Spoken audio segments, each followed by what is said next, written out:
I don't know if I can find a word, a vocabulary to express this, but it feels so amazing, bro, you know. Francis, the Predator Ngannou! Stamann comes on strong in the second, and then strong again in the third. 8 months ago, I came here and said I was one of the best bantamweights in the world. I just beat number 7, and I just proved that. Cody, the Spartan Stamann!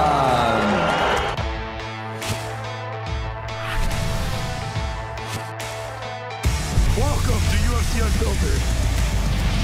Please tell me that's on video. I've never been happier. I'm made for a fucking podcast. That's dangerous. Listen to me, we're at it.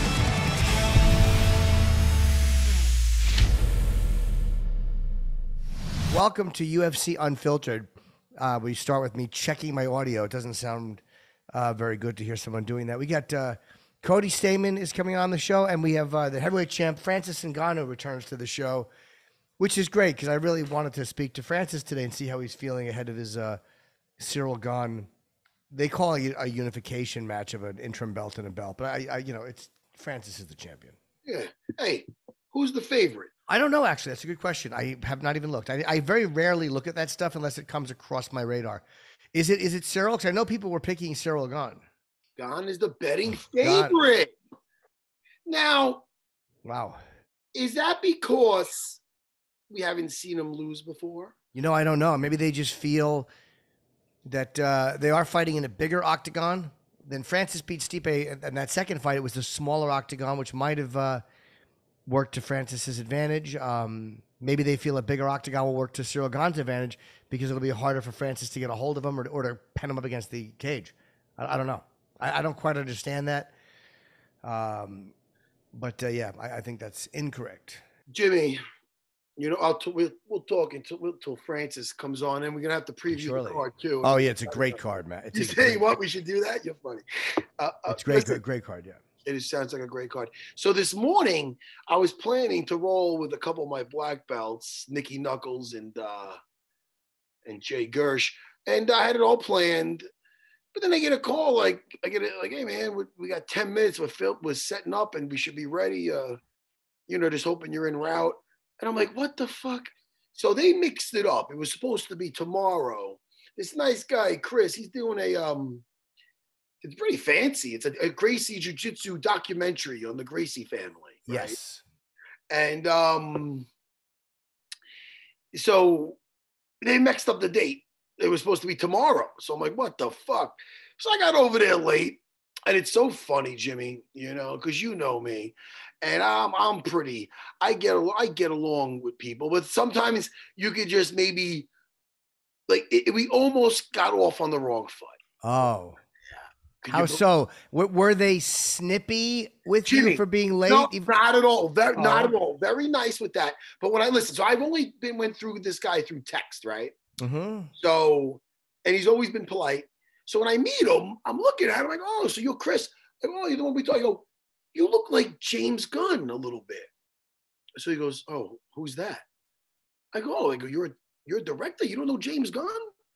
I go, he did Guardians of the Galaxy, and oh shit, we got Francis in the waiting room. We're gonna finish this story. Yes, we are, because I want to hear it. We did this on purpose to get everybody all. It worked, man. It worked. All right, let's get the heavyweight champion.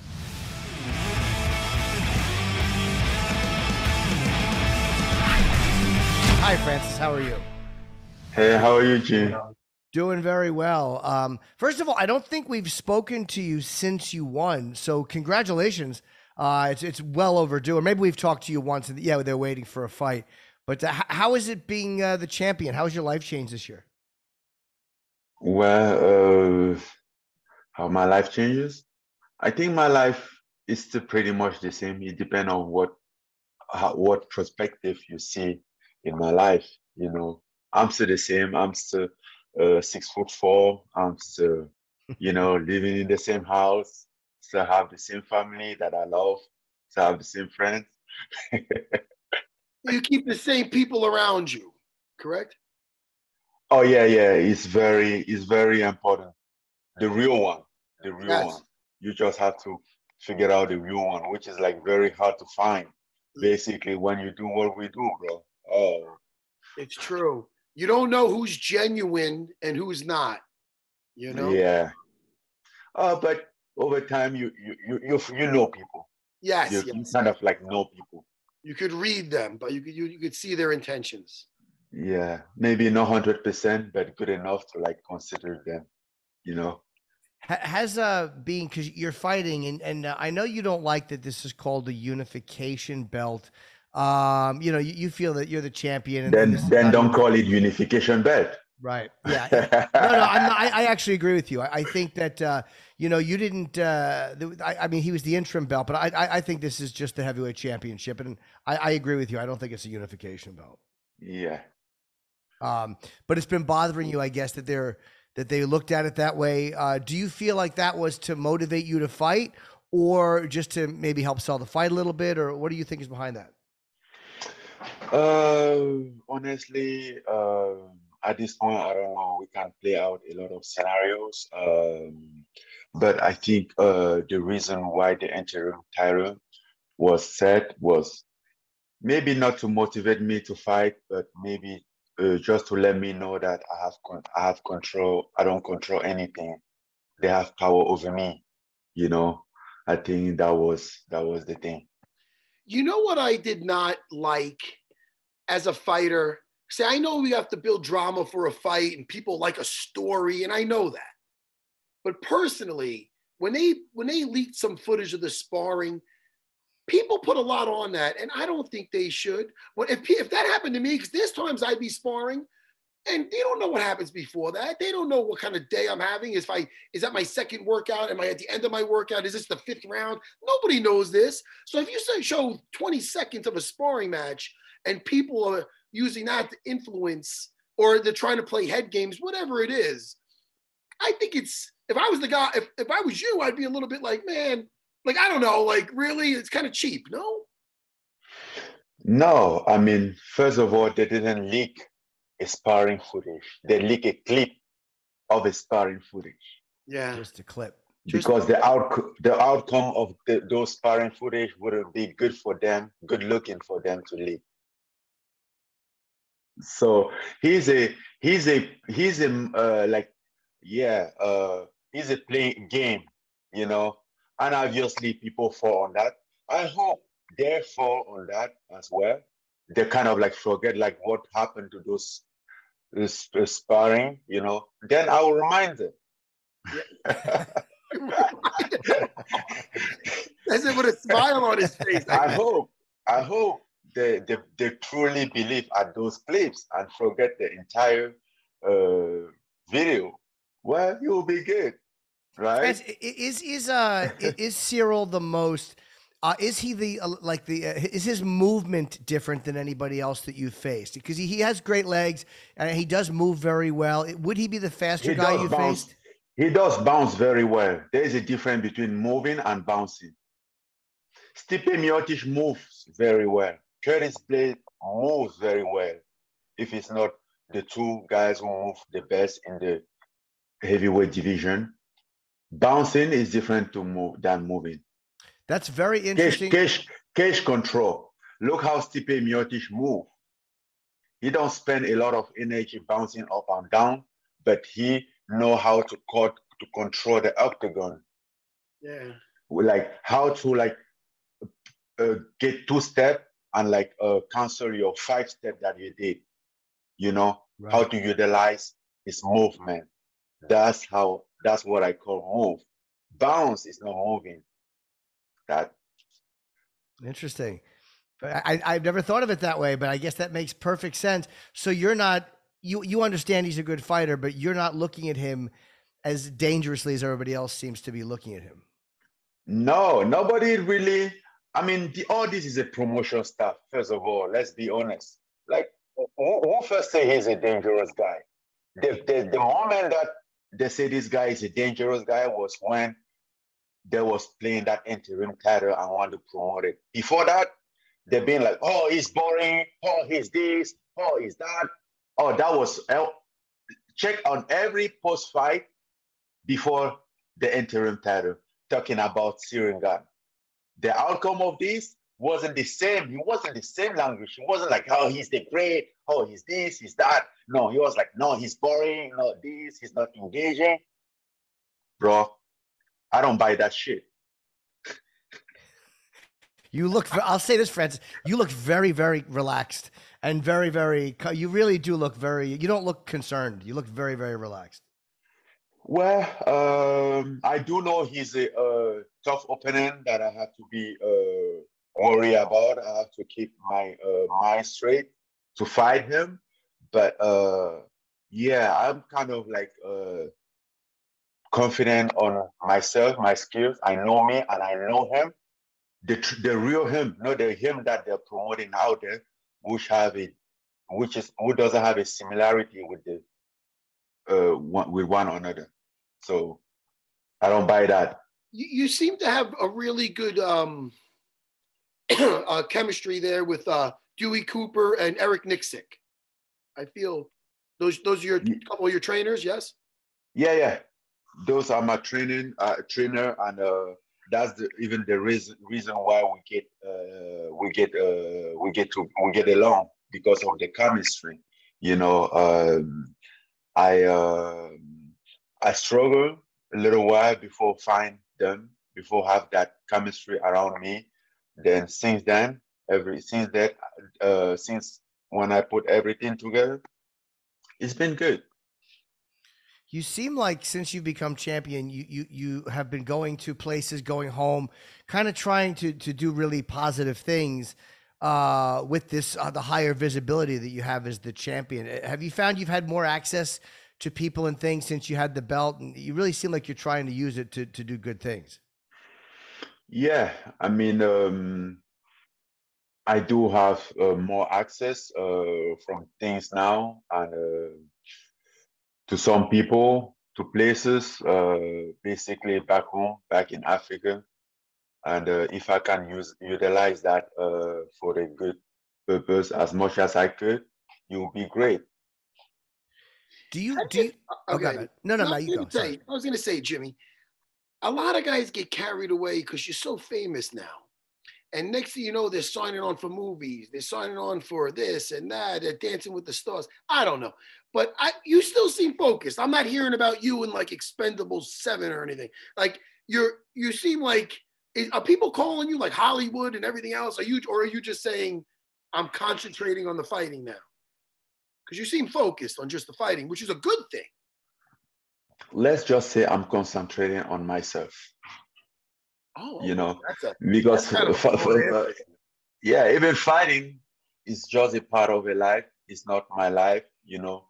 Sometimes I just take time to concentrate it on my family. Even like when I go home in Africa, you know, it's just to like stay around the family, you know, refuel my energy, you know, always resourcing myself back home. And that's like, I don't want to be bothered. I don't want to have anything to do with fighting, with all these things going out there. You know, I really cut off everything that's been going on out there. I'm more concentrated about myself and how to, you know, have my peace. That's priceless for me. Find a little bit of happiness. I don't know where is it, that happiness, but I'm looking for. So, well, I did see a clip of you, Francis. I did see a clip of you today, actually, in the new Jackass movie. I did see the clip of you walking out. That was it. Yeah, that was a long time ago. Yeah. They shot that a while ago. Of course. Yeah. Did you enjoy it? Long time before the Stipe fight. Oh, it was before the Stipe. Yeah, movies take a long time to come out. Did you enjoy that experience? With COVID and everything, it's been very complicated, you know. Yeah, I did enjoy. It was fun and crazy as an experience, though. Like Jackass, those people, they are crazy. Yeah. And have you, you seem like you've talked a little bit about doing some stuff like to kind of get your mental health and your focus. And have you been taking care of that? Has that made you happier or made you feel a little calmer? What has that done for you? What do you mean? What make me happy? Well, have you been taking time to like focus on like mental health and therapy and stuff like that? When I say mental health, it's not definitely a therapy. Life is a therapy. You know, giving the right time for the right thing is a therapy. Doing the right thing on the right time is a therapy. Getting focused on the right thing is a therapy. You know, so yeah, life is a therapy in general. Therapy is not like a science that you have to book and go see somebody. That's not the therapy. That's a assistant.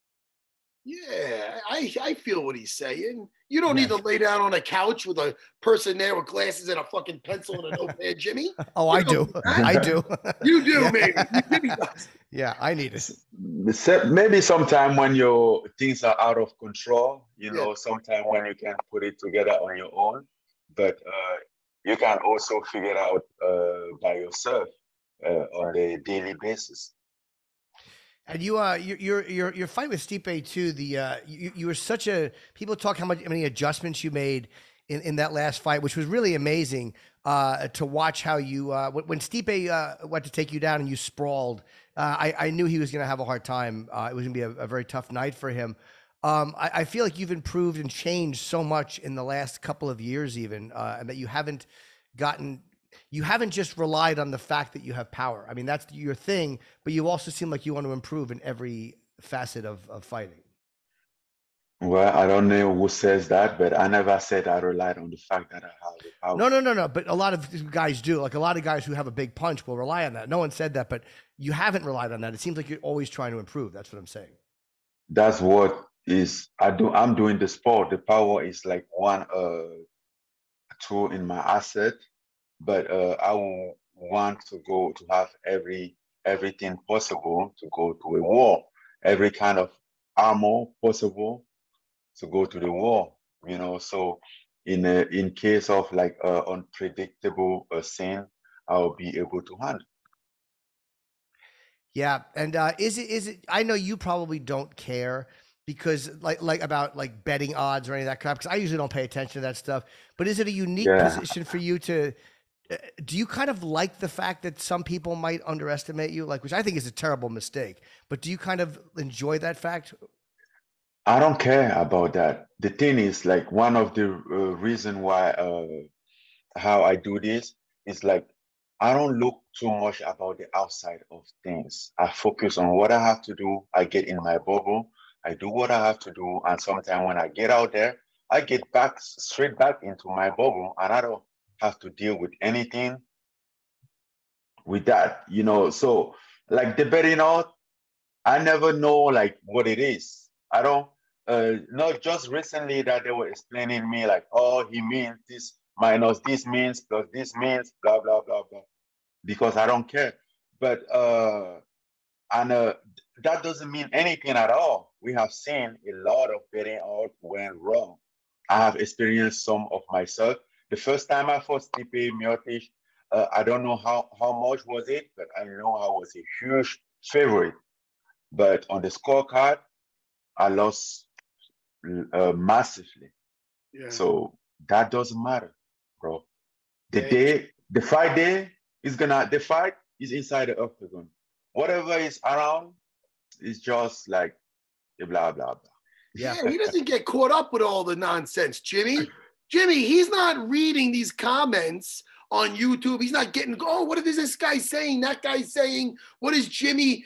Why is this little Jimmy trying to bring negativity into my... No, incorrect. Because I don't even... He's pissing you off. You tell me. Jimmy, don't bring negativity into his bubble. No, what I'm talking about is not...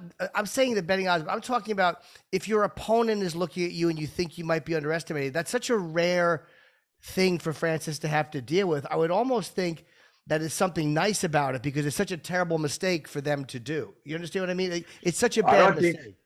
I don't think it's for them. I think it's from the promotion, you know, it's from the promotion. Since they've been doing everything to prove that Ciryl is the man, you know, Francis, even though he's a champion, he's not the man. So people kind of buy it, you know. People are very easy to like manipulate, and that's how promoter makes money. Right. Yeah, get more interest in the fight. Yeah, and drag the attention wherever they want to. Give them what to be, tell them what to believe. Yes. They can manipulate it. Sorry if I pronounced that wrong. That's good. To make somebody the hero and somebody the villain. Or I understand what you're talking about. Francis is not getting caught up in all this bullshit. He remembers when they brought him down the path and right in front of Ciryl Gane with the cameras there. He knows what's going on. She strolled right by. I understand. They wanted you to look at him. They wanted something. Francis ain't getting caught up in this shit because these do the talk. Jimmy, Francis ain't gonna tell you he's too humble. These do the talking. That's what Francis is saying, not these. These are done talking. Francis, put your fist up for 1 second, please. Could you put your fist up? Can I see your fist?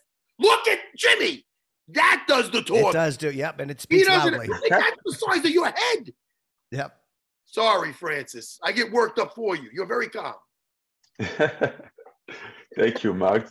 And also, I don't even want to ask you about boxing until maybe we'll talk to you again after this because I know you're focused on this fight.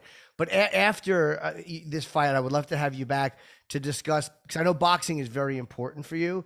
Absolutely. And you really and Tyson Fury said something, which again I know you're not focused on that, but about fighting with boxing rules but UFC gloves. And I thought, what an interesting way to look at it. So I would love to see that if it has any interest for you. That might be the way to go. Change the rule, set up something new.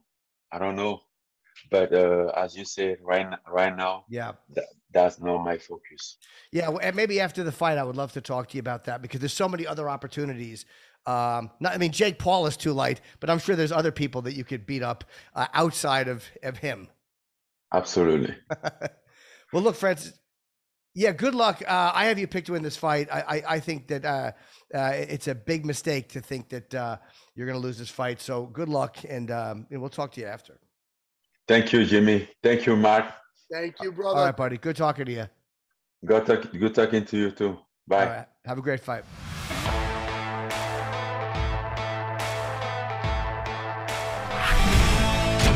Such a gentleman, Jimmy. No, I know, but you're trying to get Francis to think that I'm trying to rile him up.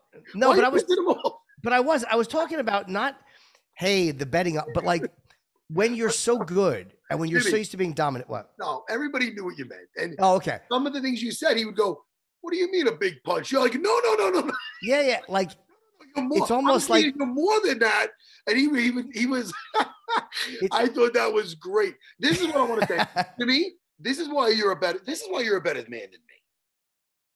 Because if I'll tell you right now, because sometimes I like listen. You could bully me a lot, but sometimes I tease you, like when you think that Derek Lewis is going to lose, and I'm picking Ciryl Gane, and you didn't. If that was me, I might have teased you and said so. You didn't make it uncomfortable, and you let me off the hook.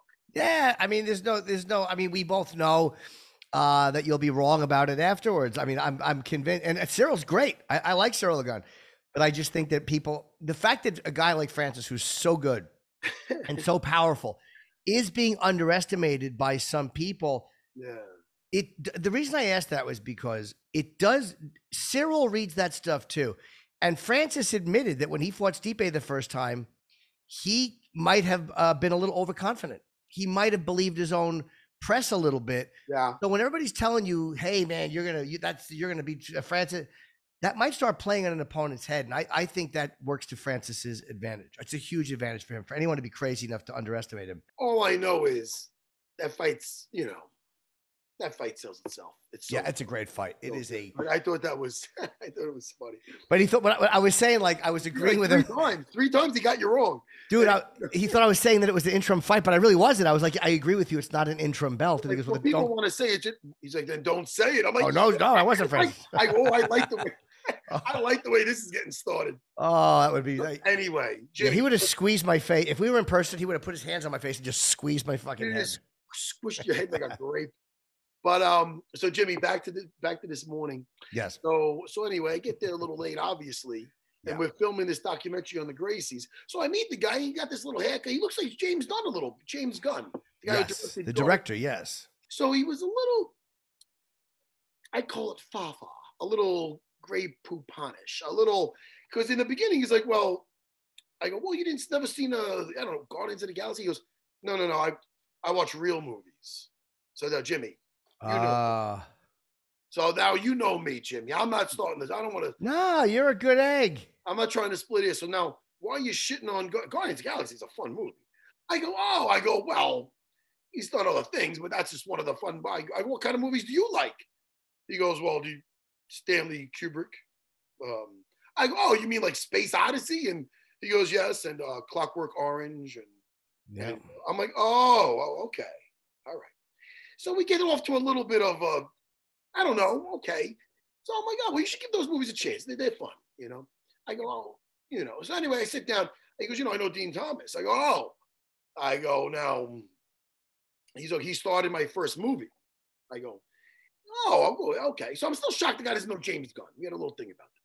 So then I'm like, oh, okay. And he's like, yeah. He goes, I go, well, let me ask you, is his acting better than in his improv? I go, you know what improv is? He goes, improv? I go, you're going to pretend like you don't know improv, like you pretend that you don't know James Gunn. As I'm sitting down, this camera's on me, Jimmy. This might be. So he's like, so I go, the guy has to. So then he's just, so it might be, dude, there's also the cameraman around. So we're in a restaurant, Mario's over here. So it looks, I don't mind making things awkward if I feel like I'm in the right. Yeah. So then all of a sudden, I'm thinking this might go south. Because there's many times with me, I might not just mesh with people. They go a little sideways. And they're just not my people. Sure. So, but then I'm talking to him, and then we start going over stuff. Again, he wanted to know about my relationship with Henzo. And next thing you know, we're talking. Next thing you know, we're laughing. And then, you know, between things, he goes, hey, listen, I'm not going to lie to you. I actually seen Guardians of the Galaxy. But I'm such a movie. I'm so into my craft that I go, dude, you got to. So now he let his hair, and he's seen it. He fucking seen it. You were right. He's seen it. He knows who fucking he has to. Well, I still don't think he knows who James Gunn is. I think he stuck to that. But the guy did look like him. I swear he had the fucking hair and I'm like, so he's so into his craft he loves making movies and art. He was kind of like maybe, you know. So anyway, we ended up getting along. My thing is this. I try now. This is why you always you can't stop growing as a person, Jimmy. That's I'm right. not talking about height. That ship has sailed. I know. I'm not kidding. But listen, little fella. Yeah, fucking A. No, listen, fucking little fella. Yeah. Little fella. But I'm saying, like, instead of that could have went very south, like in a sense where I could have literally just told him to go fuck himself and left. I could have done something like that if it kept going the way it was going. But after I talked to him afterwards a little bit, they were nice guys. But he was so into it's like me being so into jiu-jitsu maybe and somebody bringing up, oh, my nephew's a black belt and fucking, right. And you know, 5-star karate or some kind of silly shit or something. And me being like, well, I don't really follow. Yeah, I can see maybe if it's a different serve. I'm not sure. But I can, like, he was probably like offended because he's into like a different, something might not be his cup of tea. He might not aspire to be a popcorn flick but he might aspire to be the next Kubrick or whatever you call that guy. You know what I mean? Yeah, but you still know who he is, though. Like I love Kubrick, and Clockwork Orange is one of my favorite movies. Sure. But it doesn't mean that you would deny knowing who somebody else is. I know. I listen, Jimmy. Let's be honest. I had it pegged right, but they were nice. They ended up being good guys. No, I even told them. I go, dude, and this is probably on camera. I go, listen. In the beginning, I thought you were a little too fa, a little too snooty. You're a good guy. We're laughing. Jimmy, besides you, because I know you love me, I think some people think I might be a little out of my fucking mind. No, but you were right.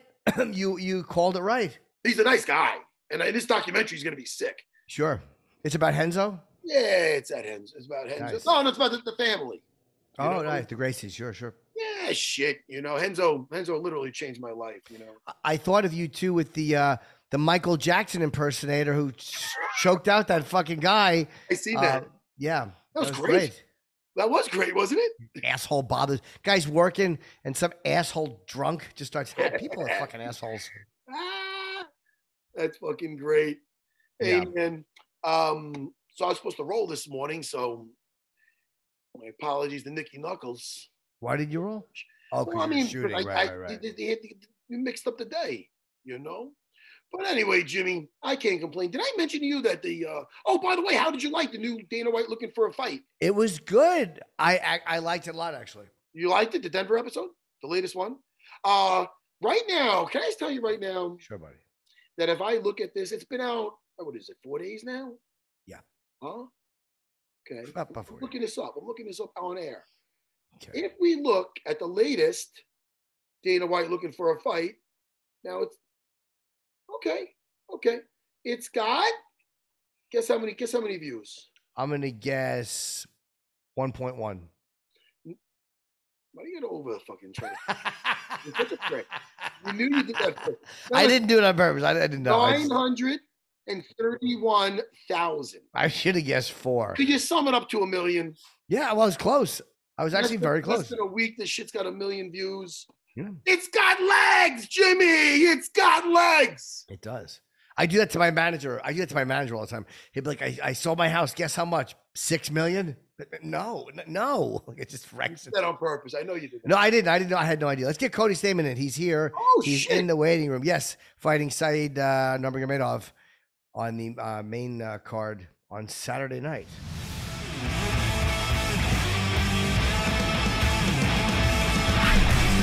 What's up, bro? Long time no see, man. What's up? It has been a while. How you guys been?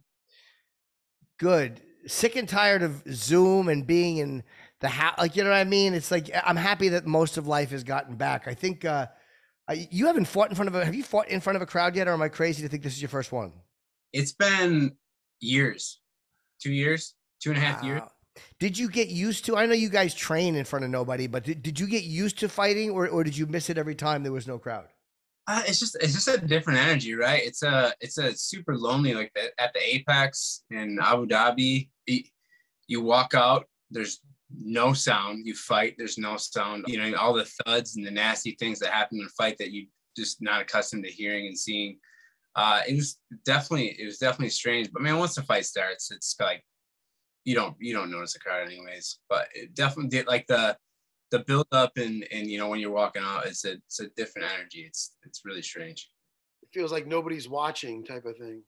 Yeah, right? You know, you can hear their corner, your corner. Like you can hear like someone having a conversation that has nothing to do with your fight. They're like, man, this shit sucks. Yeah, that's annoying, right? Yeah.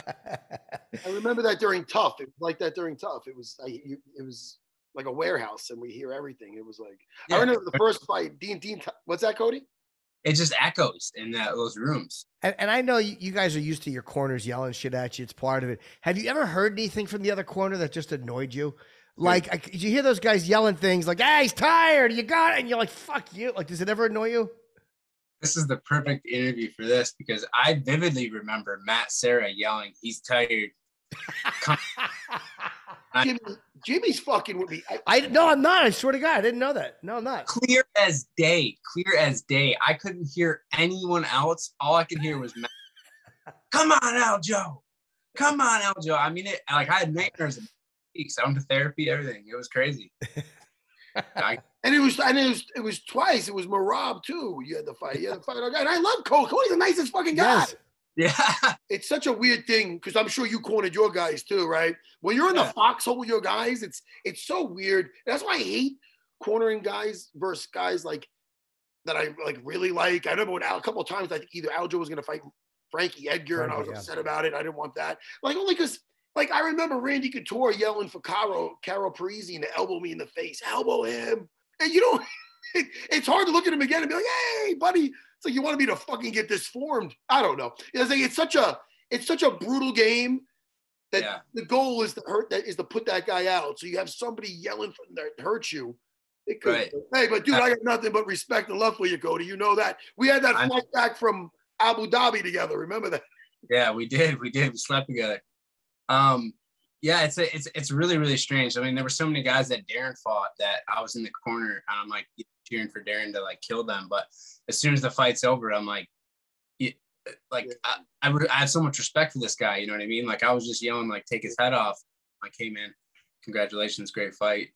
It's a really strange thing, but I will say you and Ray are two of the classiest guys I know in the sport. I will say that. Thanks, man. I appreciate that. And I know you got to love Marab. I know that's got that. Talk about the nicest. He's the only guy that might have you beat by nice. He's such a nice guy, you know. He is nice. I see him every time I see him. He got a big smile on his face. I see him at the PI all the time. Yeah. And then the warrior, that kid, he does not stop.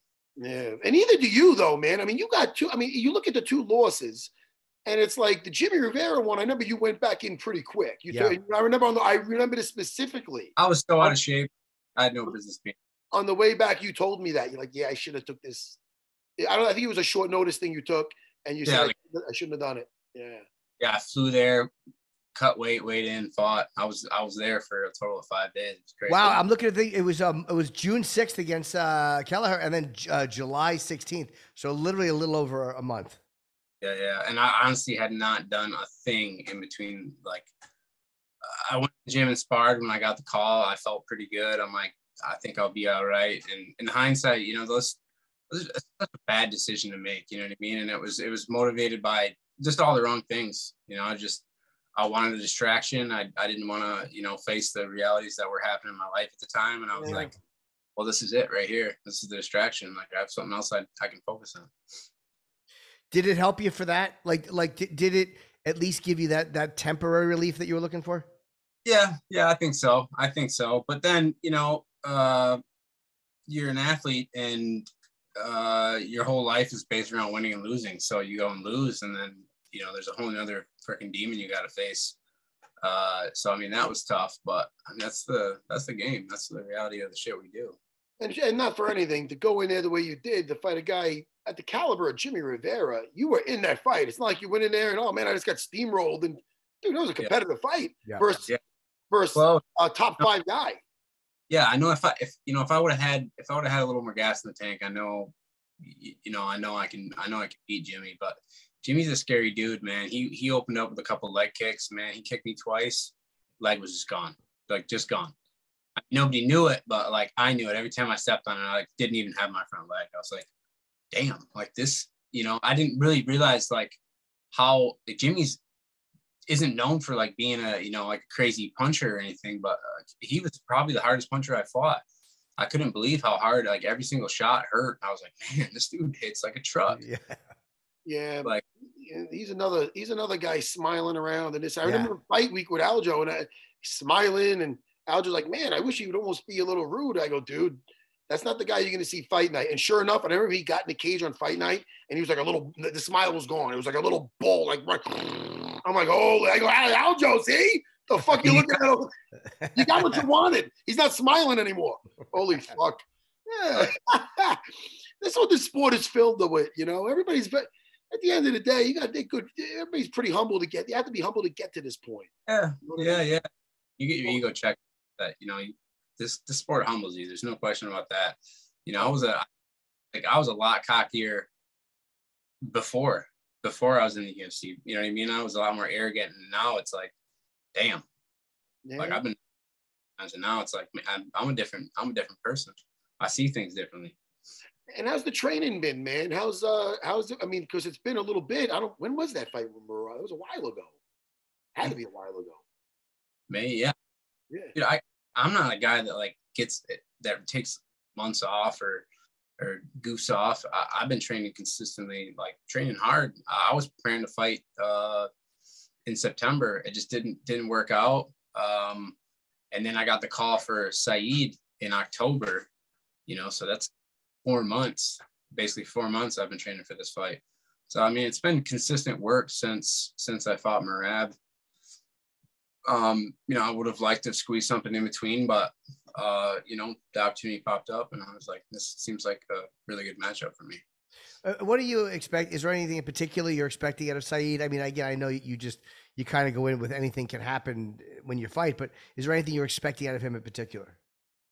I think he's going to be long in the cage. You know, I think it's going to be a puzzle I'm going to have to solve and figure out initially. You know, when you have a guy that can spin like that, you know, I trained with Darren and Crookshank, you know, most of my career. If you have a guy that can spin on a top like that, like you got to be careful. Definitely initially, you have to be really careful. Like you need to see that stuff a couple times you start rushing and making rash decisions. So, I mean, Said's just a guy that you got to stay super disciplined with. You need to stick to a game plan. I know what I have to do to beat the guy. And I know he's going to be tough. He's not just going to go away. He's like all those Russian guys are so stoic and mean looking all the time. Yeah, I know. I think I know what I need to do to win. And I think I fought, I don't want to say I fought tougher guys, but on paper, I definitely have. So I look at this fight like it's just a good opportunity for me to open up and, showcase some hard work. Yeah, and a guy like Said, do you think, and again, I know you're fighting him in the size octagon, you're fighting him in the larger one, but are there guys that you fight that like, yeah, I think that would be a better fight for me if it was a smaller cage? Do you ever consider that, or does it never even really cross your mind? Yeah, I think with Said, it would be better to fight him in a smaller cage. Anytime you're fighting someone longer, you want a smaller cage. If you're a grappler, you want a smaller cage. But I mean, there's ways to make that cage small. It seems humongous. So like at extreme, there's two cages. There's the big cage, the little cage. And when you're fighting a little cage, you're preparing the little cage. And I don't notice the difference much. You know what I mean? Like, it doesn't seem to change. I'm a pretty forward guy anyway. So, I think it gives people a little more room to run. There's a little less activity, but I don't know. I don't think it's a big deal. Yeah, I guess if a guy does a lot of side-to-side movement, or like you say, long, the bigger cage works a little bit better for him. But just as a fan watching, you notice it once in a while, but it's usually after they point it out. Like after it's mentioned in the context of a fight, then you go, oh yeah, that does seem to make a difference. But I like the smaller cage as a fan because I think there's more action. I think with the bigger cage, it gives guys more break. You know what I mean? More space to kind of move around and do your thing and then engage again. But in a smaller cage, you don't really have that option. You know what I mean? You have a guy that's putting his foot on the pedal. Like there's nowhere for you to go. Like you're in a more confined space. I mean, I would like to see us fight in the smaller cage all the time. Yeah. I think that for better fights, there's way more action. I mean, there's a lot more happening. But like you put a 28-foot cage in a huge arena, it looks like you guys are fighting in a phone booth. So it makes sense why they have such a big cage. Like that is the main reason, right? Just because of the size of the arenas. I think so. I can't think of another reason. I mean, Apex fights for me have been like some of the best fights I've ever watched in the history of MMA. Like the fights that are happening in Las Vegas with no crowd. Like I've seen some of the best fights I've ever seen. So it's like, there's a reason for that. And I think it's because of the smaller cage. Like you have to engage. You don't have the space. Yeah, that's interesting too. Like I didn't miss I like the crowds on the walkout and during a knockout or whatever. But when you're watching a fight, you really very quickly just get used to not hearing an audience. And then when the audiences came back, as much as I loved them, they would boo certain moments, and I would just think, "Shut the fuck up! What are you boo?" Like you notice the audience when they're booing stupidly. Yeah, well, dude, American fans are terrible. You go to Japan or you go somewhere else, like I mean, clap, nobody boos. It's all cheers. They're quiet when things are happening. Like different, just the American fans. They're just they suck, man. They suck.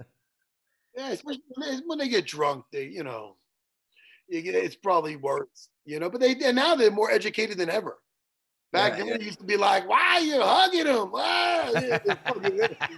Bunch of hillbillies don't know what's going to fight like a man. They don't know what the fuck they're talking about. Ah, shit.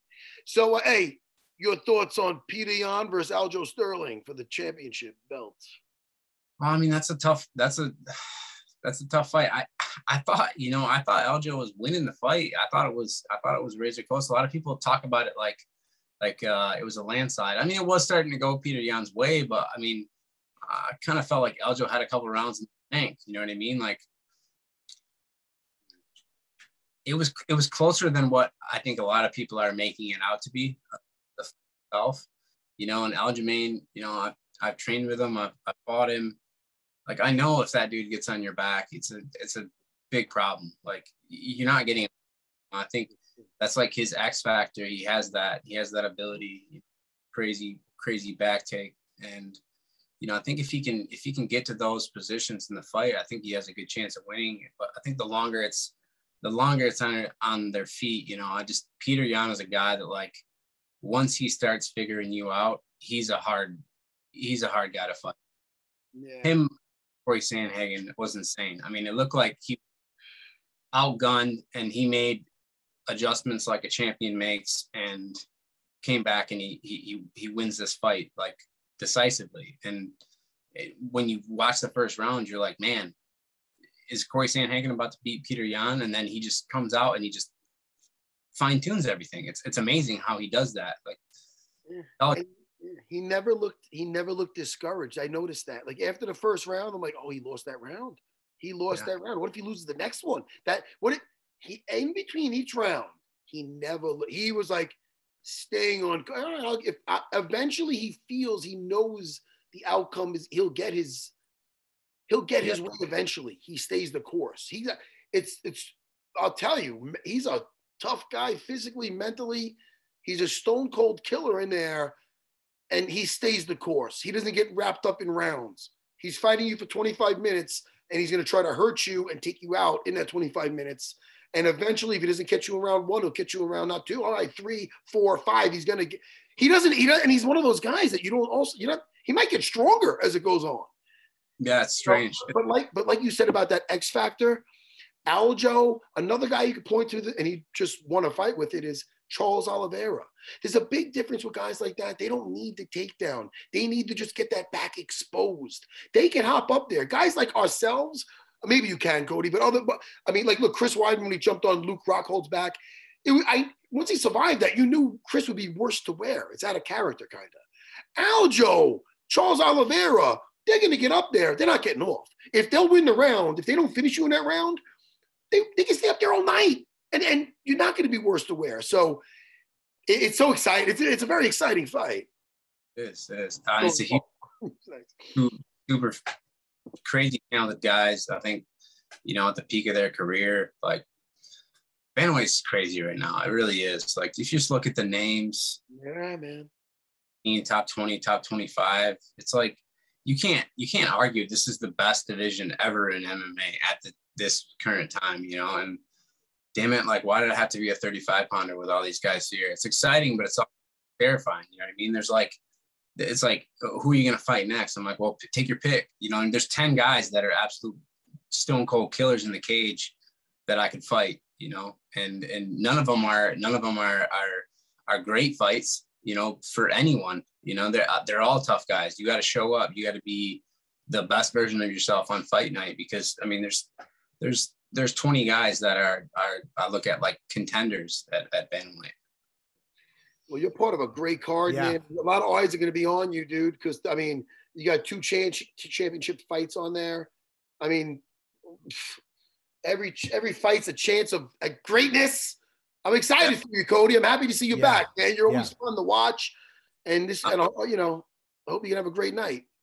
Yeah, I got to capitalize on this, dude. This is a big opportunity, and I'm ready. Like, I'm ready. My weight's good. I mean, that's always a huge stressor. I'm a big dude. I mean, well, I'm not big, but I'm a short little fat guy. I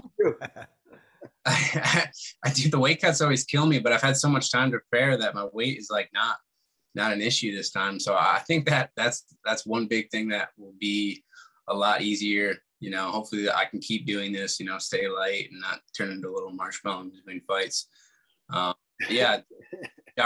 And you know, times like this when I really, really need it, I feel like is when I step up and do what I know I have to do to win.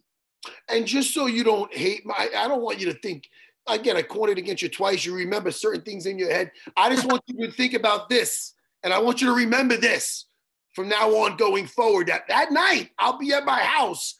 And this is what I'll be. So I'm going to be like, Cody, get that motherfucker, Cody. Cody, get him. Get him down. You bit his fucking head. Elbow his fucking head, Cody. Cody! That's what I'm going to be doing on fight night. I just wanted you to know I'm going to be doing that. Thank you. All right. Yeah, no. We got a clean slate now. Yeah. And that's amazing that Matt's going to do that because he's actually going to be watching the fight with Khabib, which is pretty amazing. That's not, that he's gonna... not right. All right, man. All right, Cody. Good talking to you, man. Have a great fight, and we'll talk to you again soon, man. Great talking to you again. I will. Good seeing you guys. Take care, All right, Cody. Take care. Thanks, brother.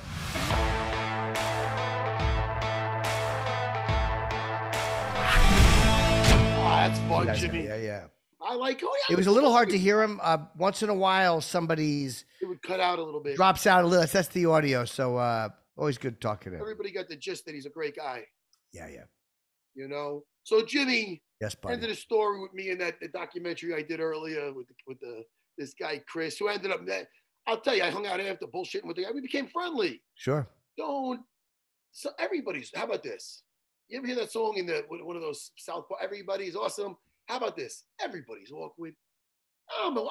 Sometimes you're trying to introduce yourself and you're trying to get over on the right foot. You don't want to come across a certain way. Maybe he thought if he goes, oh, Guardians of the Galaxy, that's great. He thought I'd look at him like a not serious filmmaker. I don't know. Right. But can we just let our hair down?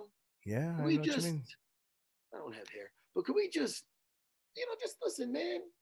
I'm trying to look at it from his point of view, and he was a nice guy. I'm glad I didn't get too offended when he Sure. goes, real. I'm glad you didn't either. You know? Yeah. I mean, fuck, Jimmy. Didn't you see Guardians of the Galaxy? No. But I didn't. It's not my thing. But it's a fun one.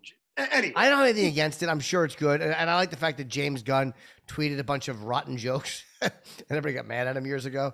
So I'm happy that he's still directing that series because the actors wanted him back. Everybody wanted him back and Disney rehired him. So I'm happy about that very much. Well, a couple of things before we talk about the card and we'll get out of here. Sure. I'm watching Peacemaker on HBO Max, and that's done by James Gunn. It's with John Cena. Fun show. I'm enjoying it. Okay. I'm watching that with the wifey. I'm watching Book of Boba Fett. I'm enjoying that as well. Okay. And last but not least, Jimmy, let's do a quick movie minute. And this is what I call a hidden gem. And it's actually old school. And I watched it with my family the other day. Do the movie minute really quick. That's me. So Jimmy, it's like I need to do it. It's like an OCD thing. So listen, I like to have my kids watch not just stupid kid movies. I like fun, sometimes even scary movies. So this is an old one I picked out. It's so funny because it doesn't feel like it's old, but because it has Elijah Wood in it and this and that. Yep. The Faculty. Okay. The Faculty. It's almost like it's like not a modern day because it came out in 1998. So it is old. It's like 20-something years old, but it's like an updated version of the Invasion of the Body Snatchers, where it's got the guy from the Terminator in it, the bad guy. It's got Elijah Wood. It's got the one who was in the 90 Days of Summer or the Alaskan vampire movie. Josh, what's his name? I forgot his name. But anyway, I tell you, it's about a high school like in fucking the sticks somewhere in Indiana, and they start taken over by aliens, but it takes over the bodies. So next thing you know, the faculty starts. Then they start calling the kids down to the principal's office, and they start putting the things in their ears. There's Usher in it. Usher. Oh yeah, of course. Who doesn't love a movie with Usher? I mean, he's the best. All I'm saying is, you could do. There's no sexing it. There's a little violence and this and that here and there, but it's my kids can handle it. Sure. So it wasn't bad. And so the Faculty, it wasn't bad. It wasn't a bad watch. Right. Okay. So Jimmy, let's talk really the fights. Let's do a promo for the fights here. Let's do go ahead, Jimmy. You're better than me at that. When are the fights this weekend? Well, Matt, let's just say the fights are this Saturday, January the 22nd, Honda Center in Anaheim. Early prelims on ESPN Plus at 6 p.m. Eastern Time. Pardon me. The prelims are on ESPN Plus, 8 p.m. And, of course, the pay-per-view main event at 10 p.m. And this whole card is really, really good. Would you want to start with which one do you want to start with? We should do picks, though. Oh, I think so. You want to start? How many you want to do? We make up for it when we don't do picks. Yeah. So now we're making up for it with this one. I'll do the whole goddamn card. Let's do the whole card. Start with Rodolfo Vieira against Wellington Turman. Well, Wellington is all well and good, but I'm going with the jiu-jitsu expert. Jimmy, I'm a hard pill to swallow. I'm sorry, Jimmy. Hard pill, a hard diamond to swallow. I'm taking Adolfo Herrera, and I'm going to take him by submission in the first round because I'm getting fucking crazy right now. Okay, I'm gonna take Wellington Turman by a second round stoppage. You like to just you like to be the yin to my yang. Sometimes. All right, listen. All right. Well, listen. I don't know about you, but I'm going with Cody Stamann over Said. I'm taking Cody by decision, and again, like you said, that bigger cage gives a guy more movement. I'll take him by decision. And then, I think it might be even a close fight because he's tough. But then I think at the end, Said won't like it. I understand. The gas ball. I can tell you who else doesn't like it. Said don't like it. Jim doesn't like it. And chances are the audience doesn't like it. Let's keep going, Jimmy. Yes, let's do that. Michelle Pereira against Andre Fiallo. I don't know much about Andre, to be honest. I know he's out of Sanford MMA, and he was 4-0 in 2021. It's his UFC debut. All of his wins are TKOs or knockouts. Obviously, very, very tough. But I am still. He's replacing. Yes, Muslim Salikov. Yeah. Because is it a short notice fight? Well, this fight was moved from. I think last week's card or 2 weeks ago. I'm not exactly sure when he signed on, but I know I've been seeing his name for a little while. It's not like a 1 week notice, but it might have been. Yeah. Jimmy, I'm going to take Michelle. Michelle Pereira. Me too. Yeah. Second round stoppage. I said it. What do you say now? I'm going to take him in the first round stoppage. Ooh. Okay. Yep. All right. Well, listen. There you go. Brandon Moreno versus Davison Figueiredo. Very tough. It is very tough, but that does not change the fact that I think Brandon Moreno will get a 4th round submission victory. So, hey, man, listen, take him to some deep waters. Drown. Get his head in the water. I can't breathe. You're drowning. He's going to drown him, and he's going to take him into the Jimmy, I had a lot of his. I know you did. It was obviously laced with fentanyl. I'm gonna say, Matt, I'm gonna go with Davison Figueiredo. I'm gonna take a stoppage. I'm gonna say he stops him in the 3rd. I would kind of like that because I like these guys both so much, but I would love to see a fucking 4th fight.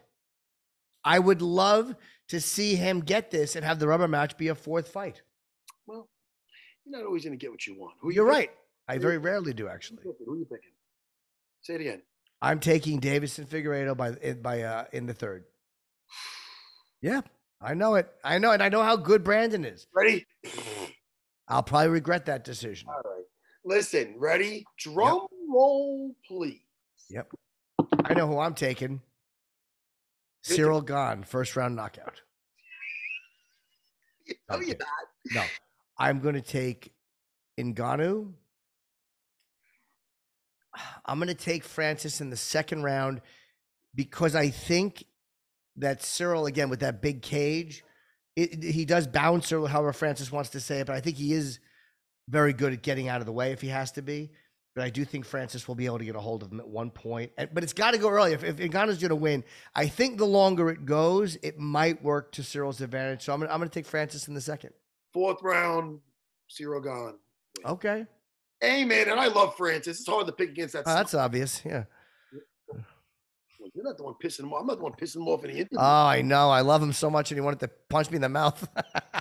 Big punch. You're like, no, Jimmy. I'm like, Jimmy, like, here's some more rope to hang yourself. But I was actually saying things that he would agree with. I was just enjoying it. I don't blame you. Fucking great. I know. He's probably hanging up being like, that Matt's nice. That Jimmy, what a wise guy. Why would he start some shit? Oh, fuck, you're funny, Jimmy. All right, what else, pal? We're good. I mean, I will say this. I got some gigs coming up in Boston and Connecticut and New Hampshire in February. I got San Francisco in March. I got DC in April. 1 week from tonight in New York City. I'm doing the Comedy Sellers Sister Club, working out my new hour. So February 9th or this week, the 26th, next Wednesday, you can catch me here. How is that working out? It's great, man. You're up there doing an hour. No, you're doing an hour. Like it's an hour of worked out material, but just trying the order, flipping things around. I love that room so much. I'm going to go to school and flip some dudes around. Yeah, have fun. You know what I mean? I got to work off some. I had a couple slices of Two Brothers Pizza the other day. I got to address that. Yeah. And I got some cameos I got to catch up on. I suck. Yeah, I understand. You know, Matt Serra on Cameo. Matt SerraBJJ.com for a t-shirt. Yeah, I understand. Maybe I'm locked. Of course you understand. Jimmy, listen, man, I had so much fun today. Sorry if I was a little more hyper than usual. No, it was fun. You know? It was I'll touch base with you during the week, brother, during the weekend. Okay, pal. Goodbye, everyone. Talk to you soon. Goodbye.